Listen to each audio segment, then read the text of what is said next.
Hey guys, good morning. कैसे हैं आप? तो आज हम लोग इस वीडियो में सामान्य हिंदी प्रैक्टिस सेट का पार्ट 1 देखेंगे।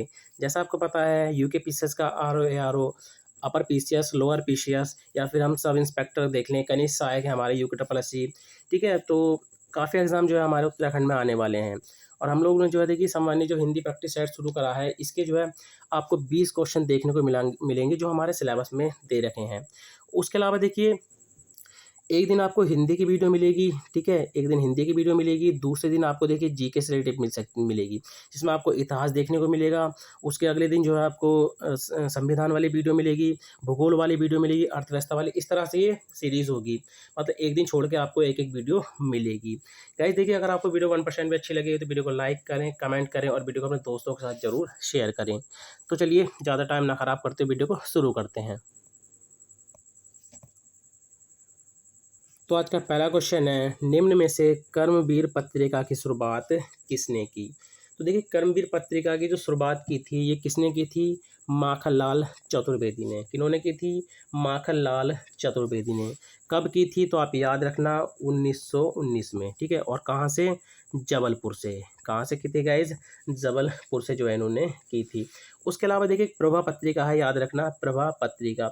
इसके संपादक भी कौन रहे थे? तो ये हमारे माखनलाल चतुर्वेदी रहे थे, ठीक है। इस पॉइंट को भी आपने याद रखना है। इसमें देखिए जो सूर्यकांत त्रिपाठी निराला हैं, ठीक है, इनके एक पत्र है समनव्य, ठीक है, समनव्य, और एक हमारा मतवाला। तो मतवाला के और समनव्य के संपादक भी ये रहे थे। महादेवी वर्मा की बात करें तो चांद पत्रिका थी, ठीक है, चांद पत्रिका जो 1920 में प्रकाशित हुई थी। 1920 में। कहाँ से? प्रयाग से। तो रामरख सहगल, चंडी प्रसाद और महादेवी वर्मा जो हैं इसकी संपादक रही थी। अगला है, निम्न में से कौन सा संस्मरण माखनलाल चतुर्वेदी से संबंधित है? तो निम्न में से जो है देखिए कौन सा संस्मरण माखनलाल चतुर्वेदी से संबंधित है? तो देखिए हमारा पहला वाला जैसे ये है बचपन की स्मृतियाँ, ये किसका है? राहुल सांकृत्यान का। किनका है? राहुल सांकृत्यान का। समय के पाँव, ठीक है, समय के पाँव ये किनका है? माखनलाल चतुर्वेदी का है और 1962 में आया था। अनुमोदन का अंत, तो अनुमोदन का अंत जो है देखिए महाप्रसाद द्विवेदी का है। और पथ के साथ साथी ये है महादेवी वर्मा का। पथ के साथी तो ये है महादेवी वर्मा का। अगला है, पूर्ण विराम चिन्ह का प्रयोग किन के अंत में नहीं होता है? तो पूर्ण विराम का चिन्ह का जो प्रयोग है ये पूर्ण विराम होता है ना, इस चिन्ह का प्रयोग जो है किन के अंत में नहीं होता है? तो देखिए एक तो प्रश्नवाचक, ठीक है, और एक विस्मयादि बोधक। इन दो चिन्हों के बीच में मतलब लास्ट में अंत में जो है पूर्ण विराम चिन्ह का प्रयोग नहीं होता है, ठीक है। काफ़ी महत्वपूर्ण क्वेश्चन ये हो जाता है। अगला है, निम्न में से संयुक्त वाक्य कौन सा है? तो देखिए आपने जो हमारे संयुक्त वाक्य हैं जितने भी, उनमें आपने पहचान देखी होगी। और, एव, यथा, या, अथवा, इसलिए, अतः, फिर भी, तो, नहीं तो, किंतु, परंतु, लेकिन पर। मतलब ये संयुक्त वाक्य की पहचान है। अगर आप संयुक्त वाक्य की जितने भी पहचान है उनको याद कर लेंगे तो आपको मिश्र वाक्य की जो है वो याद करने की जरूरत नहीं पड़ेगी। अब जैसे इसमें सो है तो ये मिश्र वाक्य है, कि मिश्र वाक्य की पहचान है। तो ठीक है, ये तो नहीं होंगे, ये भी नहीं होगा। गीता जिस घर में रहती है बहुत बंदा, ये सरल वाक्य हो जाएगा। तो उसने खाना खाया और, तो और आया बीच में, ये पहचान है संयुक्त वाक्य की। तो उसने खाना खाया और सो गया। संयुक्त वाक्य जो होते हैं मैं उनकी आपको पहचान बता देता हूँ। देखिए, और, एव, यथा, या, अथवा, इसलिए, अतः, फिर भी, तो, नहीं तो, किंतु, परंतु, लेकिन पर। जब ये वर्ड आपको देखने को मिलेंगे तो आपको पता चल जाएगा कौन सा संयुक्त वाक्य है और कौन सा मिश्र वाक्य है। चलिए अगला है,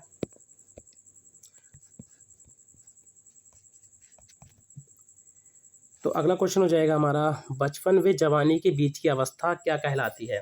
तो देखिए बचपन और जो जवानी होती है उसके बीच की जो अवस्था कहलाती है वो क्या कहलाती है? तो आप याद रखना वया संधि। क्या कहलाती है? वया संधि कहलाती है। अगला क्वेश्चन हो जाएगा, निम्न में से विलोम शब्द का कौन सा युग्म सही है? तो देखिए निम्न में से विलोम शब्द का जो है कौन सा युग्म सही हो जाएगा? तो ये हमारा हो जाएगा व्यर्थ का सार्थक। क्या हो जाएगा? व्यर्थ का सार्थक हो जाएगा, ठीक है। अब देखिए जब भी ब्लोम शब्द आते हैं, या आप याद रखना, आपने सही से पढ़े होंगे ना, तो आप देखते ही पहचान जाएंगे कि कौन सा ब्लोम शब्द का जोड़ा सही है। अब जैसे जड़ होता है, जड़ का क्या होता है? चेतन होता है। क्या होता है? चेतन। वध होता है, वध का क्या होता है? नेक। क्या होता है? नेक। और वैर, वैर जो होता है ये होता है प्रीति। कमेंट के माध्यम से बताओ सहयोग का जो है ब्लोम शब्द क्या हो जाएगा। अगला है हारक किसका पर्यायवाची है? तो देखिए हारक जो है ये किसका पर्यायवाची है, तो आप याद रखना ये है स्वर्ण का। किसका है? स्वर्ण का। अब देखिए स्वर्ण को सोना भी कहते हैं, ठीक है, ये तो आप नॉर्मल हो गया। सुवर्ण आपने याद रखना है, क्या रखना है? सुवर्ण, ठीक है, सुवर्ण हो गया। कंचन है, हैन, ठीक है, हैन। जात रूप काफ़ी महत्वपूर्ण है क्योंकि एग्जाम में पूछा भी गया है। ताम्रस भी एग्जाम में पूछा गया है, ठीक है, और हिरण्य, हिरण्य भी एग्जाम में पूछा गया है। तो ये जो है स्वर्ण के पर्यायवाची हैं। अगला है नल बूंद बूंद टपक रहा है, वाक्य में रेखांकित क्या है? तो इसमें जो बूंद बूंद हैं ये जो है किस तरह के हैं? तो देखिए ये क्रिया भी है और इसमें विशेषण भी है, तो ये क्या हो जाएगा? क्रिया विशेषण। अगला है समुच्चय बोधक अव्यय मूलतः कितने प्रकार के होते हैं? तो देखिए समुच्चय बोधक अव्यय की बात चल रही है यहाँ पे, तो कितने प्रकार के होते हैं गाइस? तो ये होते हैं 2 प्रकार के, यानी अव्यय जो होते हैं वो 4 होते हैं। यानी अगर आपसे क्वेश्चन करेगा कि अव्यय कितने प्रकार के होते हैं? 4 प्रकार के होते हैं। क्रिया विशेषण अव्यय, संबंध बोधक अव्यय, समुच्चय बोधक अव्यय और विस्मयादि बोधक अव्यय। तो यहाँ बात चल रही है समुच्चय बोधक अव्यय की। तो इसमें समुच्चय बोधक अव्यय जो है ये मूलतः 2 प्रकार का होता है, ठीक है। कितने प्रकार का होता है? 2 प्रकार का। पहला होता है समानाधिकरण, ठीक है, समानाधिकरण, और दूसरा होता है हमारा व्यधिकरण, ठीक है। दूसरा कौन सा होता है? व्यधिकरण। तो 2 होते हैं ये समुच्चय बोधक अव्यय के। चलिए अगला क्वेश्चन हो जाएगा के द्वारा का संबंध किस कारक से है? तो के द्वारा का जो संबंध होता है ये किस कारक से होता है? तो आप याद रखना ये किससे होता है इसका संबंध? तो गैस किससे होता है? करण से। किससे होता है? करण से। अब देखिए एक इसमें से भी होता है, ठीक है, से और के द्वारा। अपादान में जो होता है उसमें भी से होता है लेकिन अलग होने का भाव होता है, और करण में भी से होता है लेकिन जैसे होता नहीं रोग से ग्रस्त, ठीक है, रोग से ग्रस्त। तो जो इस तरह से होते हैं वो क्या कहलाते हैं? करण। तो करण की पहचान है से और के द्वारा, ठीक है, काफ़ी महत्वपूर्ण है। अगला है, अब देखिए अपादान की बात करूँ मैं यहाँ पे अपादान ही बता देता हूँ। जैसे हिमालय से गंगा अलग होती है, तो हिमालय देखिए हिमालय, हिमालय से क्या निकल रही है? गंगा, मतलब गंगा जो अलग हो रही है। तो इसमें जो अलग होने का भाव होगा वो किस में होगा? हिमालय में होगा, ना कि नदी में होगा, ठीक है। चलिए अगला है संधि किस प्रकार का शब्द है? तो देखिए संधि जो होता है ये किस प्रकार का शब्द होता है? याद रखना तत्सम होता है। ये क्या होता है? तत्सम। और इसका तद्भव क्या होता है? सेंध। क्या होता है इसका? तद्भव सेंध। अगला है सौगात किस भाषा का शब्द है? तो देखिए सौगात जो है ये किस भाषा का शब्द है? तो ये है तुर्की भाषा का। किसका है? तुर्की भाषा का। अब देखिए तुर्की के आप कुछ वर्ड जो है याद रखो, जैसे उर्दू, ठीक है, उर्दू जो है ये तुर्की का है। उज्वक, ठीक है, उज्वक, उज्वक भी जो है तुर्की का। कलगी, ठीक है, कलगी। कैंची, चाकू, ठीक है। गलीचा, गलीचा काफ़ी महत्वपूर्ण है, गलीचा, ठीक है, गलीचा हो गया हमारा। चकमक हो गया, तमंचा है, ठीक है, ताश है, तोप है, दरोगा है, चेचक, कुर्ता, गनीमत, ठीक है, और चौगा। ये सभी जो हैं तुर्की के महत्वपूर्ण शब्द हैं जो एग्जाम में काफ़ी पूछे जाते हैं। किस शब्द में उपसर्ग नहीं है? देखिए सबसे अच्छा तरीका है उपसर्ग पहचानने का, आप इसका संधि विच्छेद कर लो, ठीक है, इसका आप संधि विच्छेद कर लो।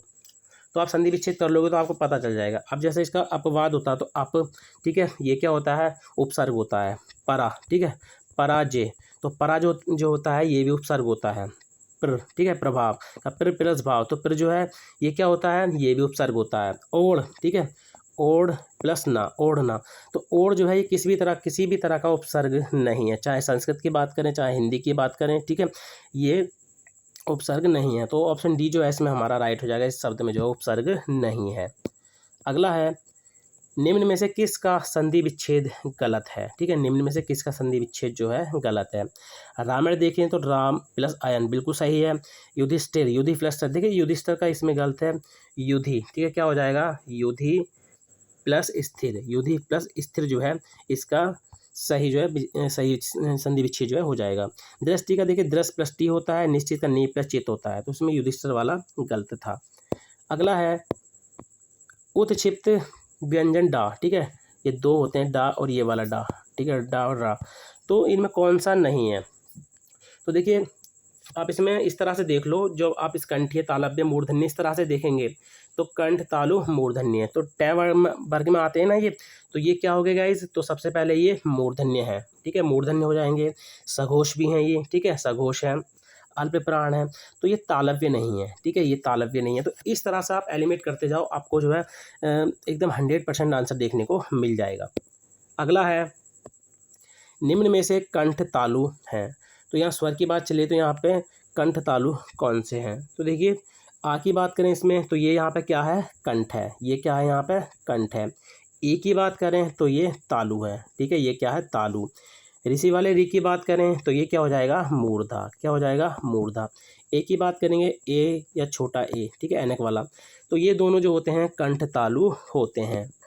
अगला है, विश्व हिंदी दिवस पहली बार कब मनाया गया? तो देखिए 10 जनवरी, ठीक है, 10 जनवरी को जो है प्रतिवर्ष विश्व हिंदी दिवस मनाया जाता है। तो पहली बार जो है इसको मनाया गया था, वो कब मनाया गया था? तो आप याद रखना 2006 में। कब मनाया गया था? 2006 में, यानी 10 जनवरी 2006 को प्रथम विश्व हिंदी दिवस मनाया गया था। इसका 12वां जो विश्व हिंदी सम्मेलन हुआ है 2023 में, ठीक है, 12वां विश्व हिंदी सम्मेलन जो हुआ है 2023 में, ये कहाँ पर हुआ है? तो सॉरी, ये कहाँ पर हुआ है? फिजी में। कहाँ पर हुआ है? फिजी में। और याद रखना फिजी में अवधी बोलने वाले लोग भी रहते हैं, ठीक है, फिजी में अवधी बोलने वाले लोग भी रहते हैं। इस पॉइंट को आप जरूर नोट कर लेना। अगला है, बघेली बोली का संबंध है। तो देखिए बघेली बोली का संबंध जो है ये किससे हो जाएगा?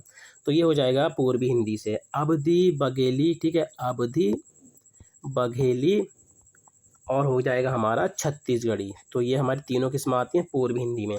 वहीं अगर पश्चिमी हिंदी की बात करें तो इसमें कौरबी, ठीक है, जिसको हम खड़ी बोली बोलते हैं, बांगरू जिसको हम हरियाणवी बोलते हैं, उसके बाद हमारा ब्रज भाषा है, बुंदेली है, कन्नौजी है, ये किस्में आती हैं हमारी पश्चिमी हिंदी में। अगला है, राजभाषा आयोग का उल्लेख किस अनुच्छेद में किया गया है? तो देखिए राजभाषा आयोग का उल्लेख जो है वो किस अनुच्छेद में किया गया है? तो आप याद रखना अनुच्छेद 344 में, ठीक है, अनुच्छेद 344 में। प्रथम राजभाषा आयोग का जो गठन हुआ था तो आप याद रखना 7 जून, ठीक है, 7 जून 1955 में, 7 जून 1955 में जो है प्रथम राजभाषा आयोग का गठन हुआ था। और बीजी खैर यानी बाल गंगाधर खैर जो थे इसके अध्यक्ष थे। और इन्होंने अपना प्रतिवेदन जो दिया था 31 जुलाई, ठीक है, 1956 में अपना प्रतिवेदन दिया था। अगला क्वेश्चन है और आज का अंतिम क्वेश्चन है, हिंदुस्तानी अकेडमी की स्थापना कब हुई? तो हिंदुस्तानी अकेडमी की जो स्थापना हुई थी गाइस, कब हुई थी? 1927 में, ठीक है, और कहाँ पर? इलाहाबाद में, ठीक है, इलाहाबाद में। अगर इलाहाबाद आपको देखने ना मिले तो क्या मिलेगा? प्रयाग। क्या मिलेगा आपको? प्रयाग। तो गाइज़ ये थे आज के हिंदी के 20 मोस्ट इंपॉर्टेंट क्वेश्चन जो आपके आने वाले एग्जाम में आपकी काफ़ी मदद कर सकते हैं। गाइज़ अगर आपको वीडियो 1% भी अच्छी लगती है तो वीडियो को लाइक करें, कमेंट करें और वीडियो को अपने दोस्तों के साथ ज़रूर शेयर करें। तो चलिए मिलते हैं अपनी नेक्स्ट वीडियो में। Thank you for watching.